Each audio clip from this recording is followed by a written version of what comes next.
going on? Yeah, good. Just doing a Schwagen external motor.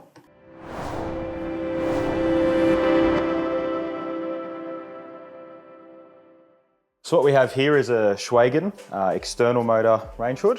What we need to make sure when we do with this one is obviously the motor is going up on the roof.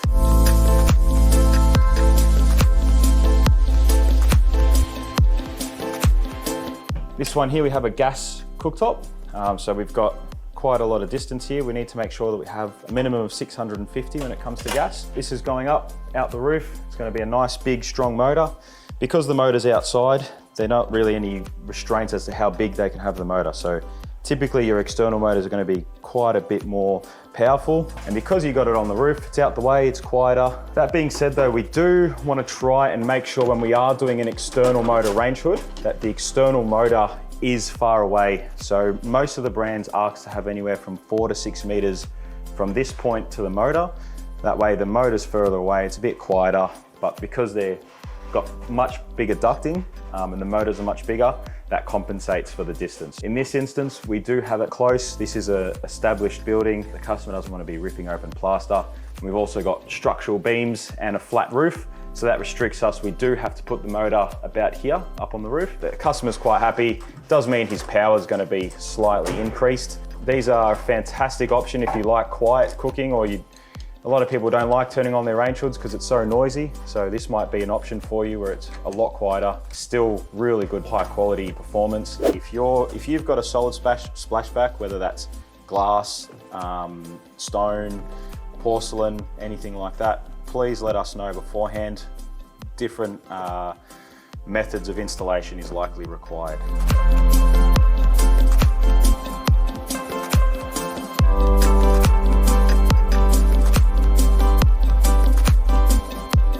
This roof here is what we call a clip lock roof, or it's a wide cover concealed cladding. So these roof sheets here, no visible screws. These are awesome. This is good and all until we go and put a large range hood motor in one of these pans. So all the water travels inside of these, kind of like a channel, almost like a gutter, you could say. With this type of roof, with these large ribs and these deep pans, we can't use an off-the-shelf product as it'll just pool water here. This will block up, which means this will entirely fill up with water. And then there's joins inside of here. They have concealed joins.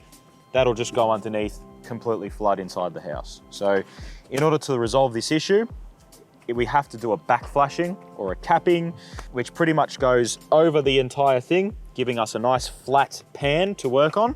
What that allows us is to have no pooling of water, allowing us to completely go over it. We could probably show some examples of roofs that haven't used this with deep pans.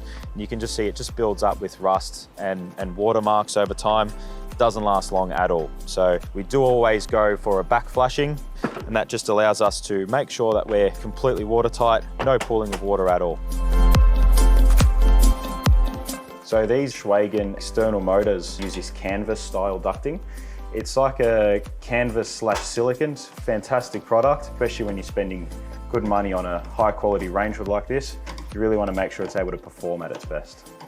Another thing to be mindful of when you're doing a canopy style range hood, whether it's external motor or an onboard motor, if you have high ceilings, you do want to make sure that your distance between where the top of this range hood body is going to be and your ceiling, that it actually comes with the appropriate size shroud.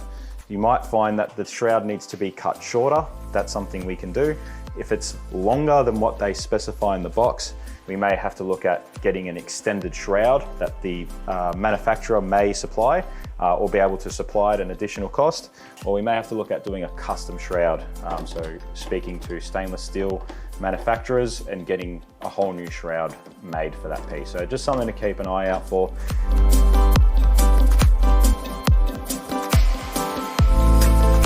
So now that we've got this back flashing all done, now we can use these off-the-shelf flashings. So this is what we call just a regular deck tight. Mold this to the roof. It's like a rubber boot, holds onto the unit itself. We make sure we silicone it all. That way, rain, hail or shine, it's gonna keep all the water out. It's obviously UV protected, UV rated, and actually moves with the unit. So if there's any movement in the house, it moves with it. Make sure it doesn't break any seals or anything. Super important with these external motors that we make sure that these are perfectly level.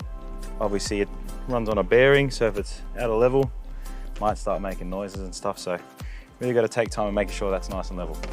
So we're coming towards the end now of the installation of the exterior motor. So now you can see we've got this back flashing installed. We're not blocking up any pans. So now the water can run over to the unit, roll around it. We're not causing any water to build up. We're not causing any rust to build up. This is the best way to have it installed.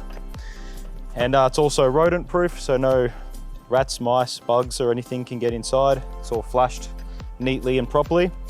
And this will last for many, many, many years. So the range hood's all done now. You can see I'm talking regular volume and it's barely louder than my voice. And you can see it's not even on full, it's only on 4, it goes up to 5.